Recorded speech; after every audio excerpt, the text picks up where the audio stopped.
İrəvanda İran İslam Respublikasının Xarici İşlər Naziri Seyid Abbas Əraqçı ilə birgə keçirilən mətbuat konferansında Ermənistanın Xarici İşlər Naziri Ararat Mirzoyan Azərbaycana qarşı əsassız iddialar səsləndirib. Xüsusən də ölkəmizin sülhün tam bərqərar olması istiqamətində nümayiş etdirdiyi əzm və səylərinə baxmayaraq, rəsmi Bakının cavabı da gecikməyib.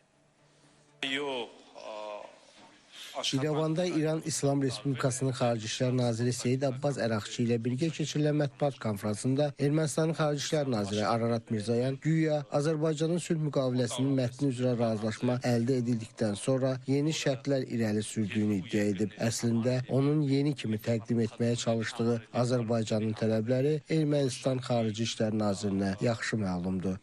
Ermənistan tərəfi bunu öz məqsədləri üçün istifadə etməyə çalışır və belə bir təəssürat yaradır ki, sülh ilə bağlı bütün məsələlər öz həllini tapıb və yeganə problem bu sülh müqaviləsinin harada və nə zaman imzalanmasıdır.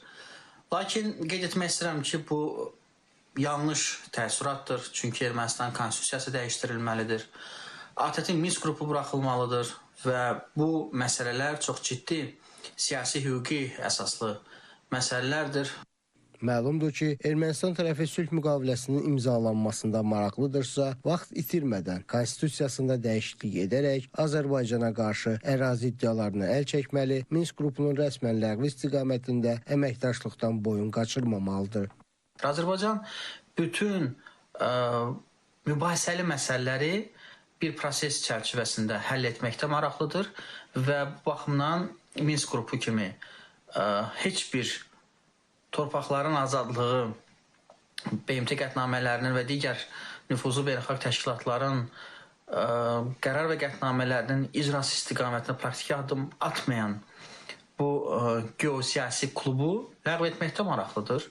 Eyni zamanda Ermənistan konstitusiyasında da Azərbaycana qarşı ərazi iddialarının saxlanılması tamamilə qəbul olunmazdır.